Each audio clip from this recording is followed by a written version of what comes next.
Hello again from European Identity Conference 2009.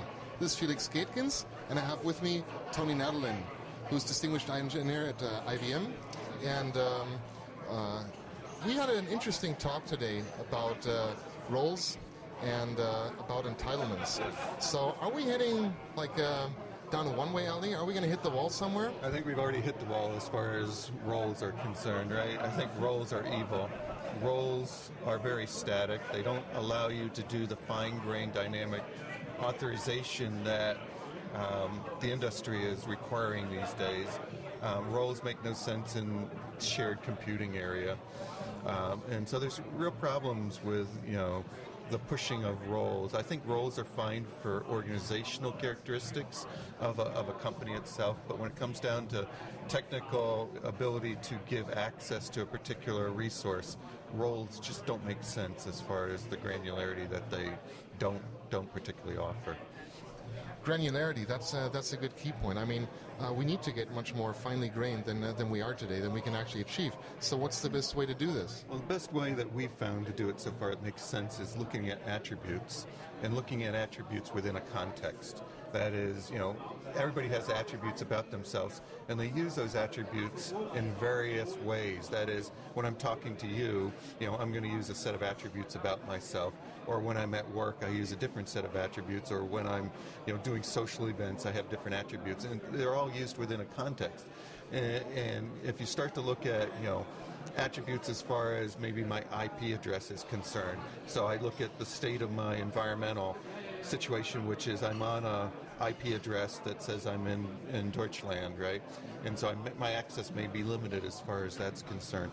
Or if I'm using a particular application, an application may have a context or a set of environmental variables that I have to take into consideration when I'm doing my access. So I think the combination of both context and a set of attributes gives you the very dynamic way of doing access control. So we're towards access-based access control. Sorry, attribute-based access control instead of role-based access control. And as long as it includes the context, right, of what my particular environmental variables or situation may be, or application, has to take in the surroundings of what you're doing, because that's how humans actually interact. Is they're very contextual people.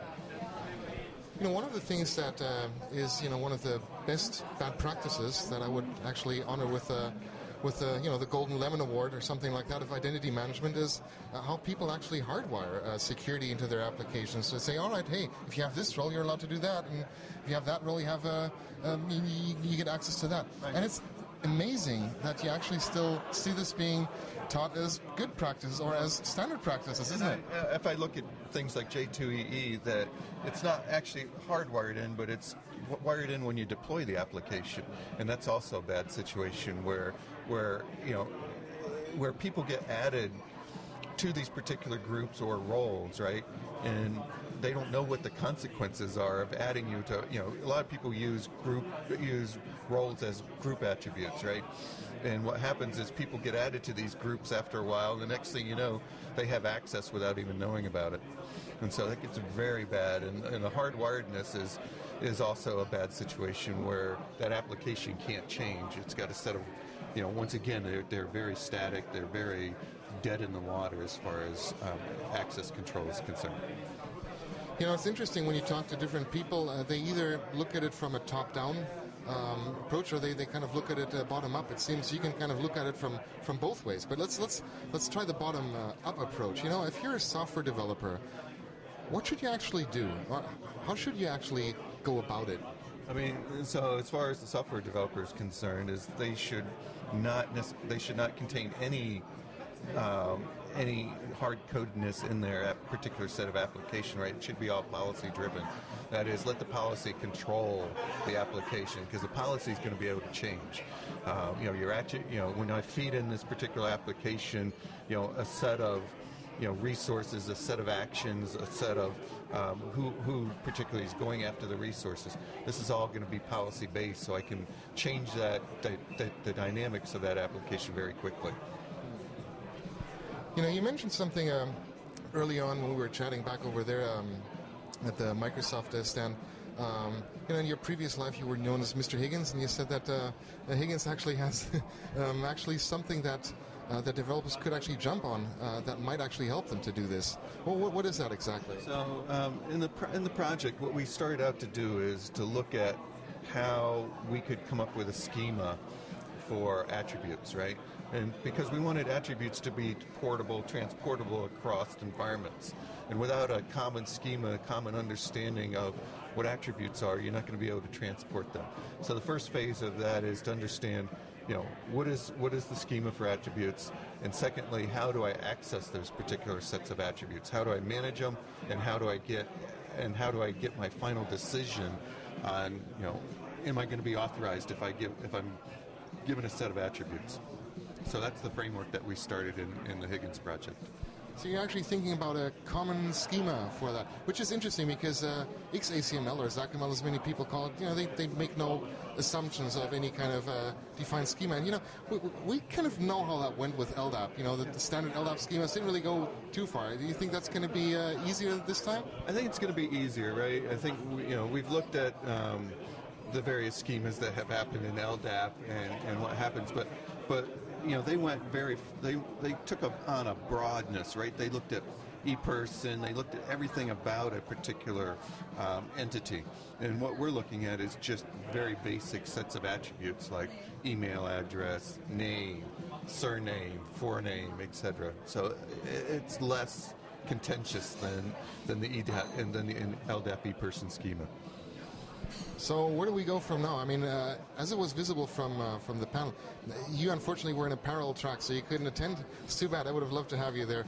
But it was, the whole entitlements piece is in quite a big mess right now, and it will still take a while to sort that actually out. It's not even 100% sure which direction it will take. Everybody has some good ideas of which direction it should take, but what's your take on this? Where do we need to go? So I believe that, in looking at, what Kim Cameron talks about as far as a claims-based model, I think that's right on the money as far as being able to express, how I want to do authorization. If I look at attributes are pretty parallel to what claims are trying to do, right? They're trying to standardize on a set of things that you can do access control on, that you can manage, and they have very specific definitions. And roles vary, right, as far as definition. A teller in one company could be something different than a teller in another company. And so you wind up with this situation when you're doing shared computing that you don't understand what you're dealing with as far as roles are concerned. So the concept over there is definitely right of moving to the attributes instead of the role. And by the way, a role could just be another attribute. You can still use roles, but in combination with some other attributes. But today roles are made as this primary entity, and I don't believe that they belong as the primary entity. They belong as, just like you said, they're just another attribute that gets munged in with a set that you have for the given context that you're trying to perform. Well, it definitely seems like we've got our work cut out for you. Now, your name appeared on most of the WS Star specifications, so what are you up to now? Worked on a new key management specification for delivering asymmetric keys, symmetric keys, and certificates. So that's now in OASIS as the key management interoperability protocol. And so I spent the last year with HP, RSA/EMC, and Encipher doing this particular spec. So now we've got a consortium of about 40 companies going to standardize on this spec. And we believe that this, at least I believe on this, is going to have a big impact on identity. Being able to make sure I can provision keys and have keys associated with my identity for encryption and other things that will happen in the future. Excellent. Well, we'll be interested to hear about that, all those things. Thanks a lot, Tony. Cheers.